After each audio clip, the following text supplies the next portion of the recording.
The wondrous beauty of Earth, the home of countless species. That is what Ultraman Gaia fights to protect. Dyna, flash type, Dyna, flash type, Dyna, flash type, Dyna. This video is sponsored by the official Ultraman card game.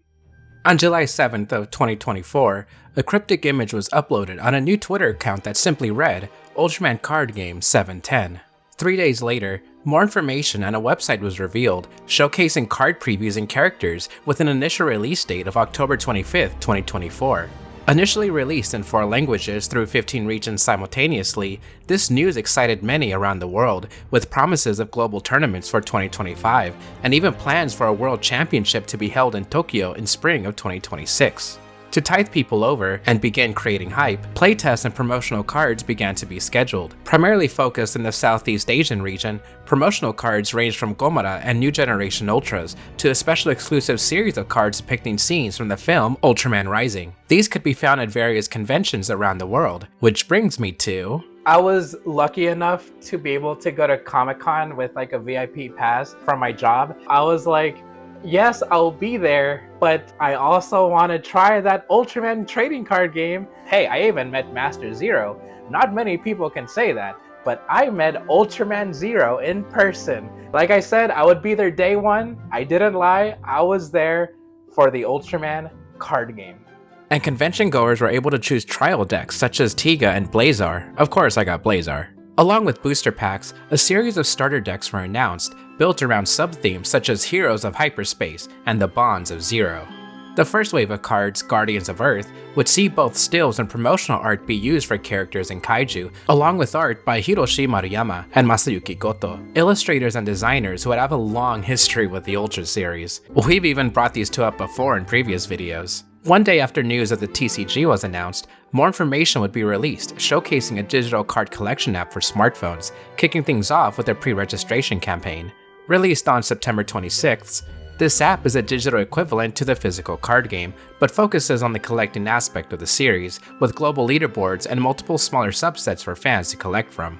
This allows for fans to collect digital equivalents of their favorite physical cards, but also collect special immersive AP cards that see animation, effects, or scenes from series play out. The top 100 players each month receive special bonuses. The digital card game released in fall of 2024 before the physical TCG. It's also held several campaigns which has seen both digital special code cards and physical cards to be distributed to its winners. With global tournaments underway, and the TCG having rolled out a few months ago with plans for a second wave featuring even more heroes, kaiju, and artists from the community, it's very nice to see how this TCG has evolved from its first announcement to now. This has got to be one of my most favorite videos I've ever made. Thank you, Subaru Productions, for sending over the entirety of the first wave of the Ultraman card game. I'm going to take care of these with my life, which is why I'm going to go put on some gloves. But let's not delay this any longer. I'm so excited. Let's go open this up. Almost forgot Ultraman Jack. On that day, Gento Hiroma reached into a singularity to save a life, and connected with this giant of light. Okay, so we should get to the actual cards. First off, let me just say that the presentation is really cool. Oh, hi Mochi. Looks like my cat is a fan of the game too. Tiga is the face of this wave, and the clean look of the packs alone already grabbed me. A little simple, but what more do you really need outside of the face Ultraman? And I can say similar things about the starter decks as well. A little simple, a little minimalistic, but the Ultraman you love are front and center. Dyna. The Heroes of Hyperspace deck focuses on the TGG trio, that being Tiga, Dyna, and Gaia, while the Bonds of Zero focuses on Ultra 7. Just kidding. Of course it focuses on Zero, but also characters he interacted with, such as Ultraman Geed and Ultraman Z. These decks are such a great way to start, because before we even get to play, we get these beautiful cards. You've probably already noticed that the artwork connects, but the texture feels really good. Plus, as you'll see in a bit, they're fun to play without being complex for newcomers. Those aside, let's actually open the box. Decker. Oh, that's pretty. Another pretty one. I'm gonna keep this one sealed for the rest of time. Oh my gosh, Blazar. Oh, okay, there's another Rise. They really outdid themselves with the Mabius here. Oh my gosh, there it is. There's our like really rare foil for the pack, and zero. With my luck, it had to be the Blazar card that I wanted. Oh, another one, back to back? Look, Ark, you got another buddy. Wow, that's crazy. These are my 2 triple rares. 1, 2, 3, 4. Oh my gosh. Oh my gosh, that is a gorgeous card. I think this is my absolute favorite so far. That is gorgeous.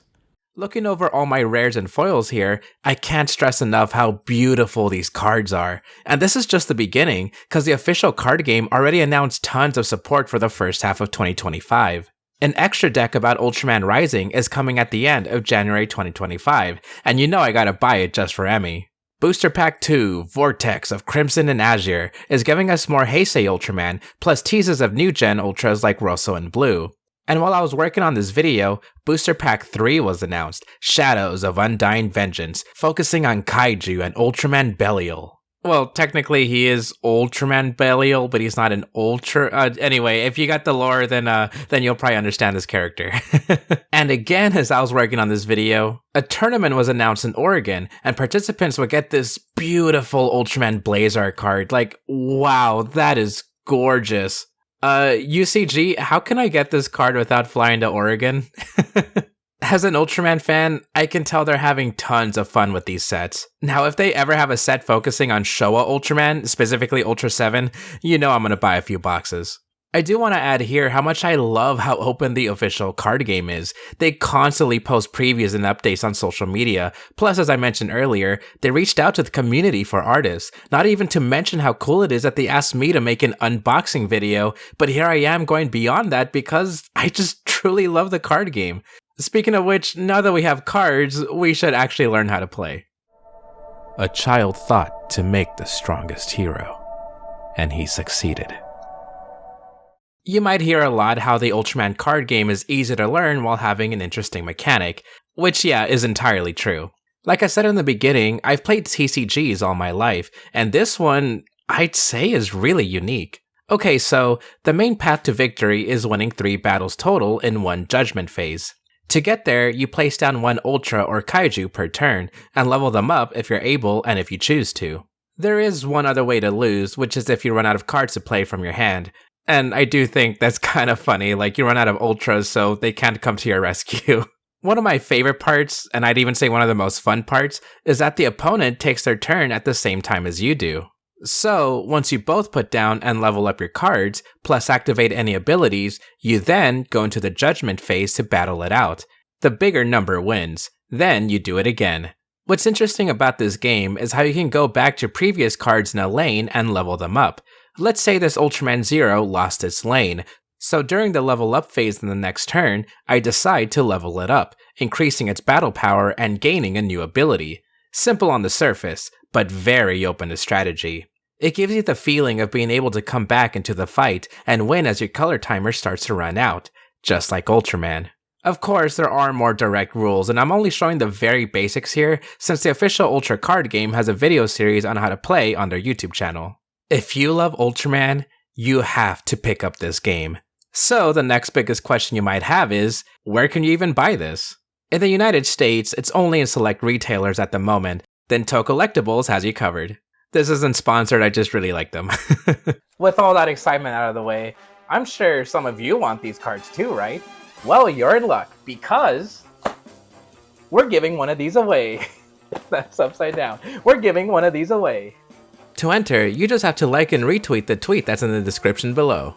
A winner will be chosen at the end of the month. And of course, a big thank you to Dawnbreaker as well as Collectibles for hooking us up with one of these boxes, as well as, of course, Subarai Productions and the official Ultraman card game for sending all these my way. I just still can't believe it. I know I've probably said that enough, but this is so worth it. I am so happy I was able to open these up on camera and feel the excitement and see all the gorgeous card art and being able to play the game. Finally, an Ultraman card game that I can play with my family and my friends and anyone who's interested in hearing me yap about the Giants of Light. I'm so happy to have this.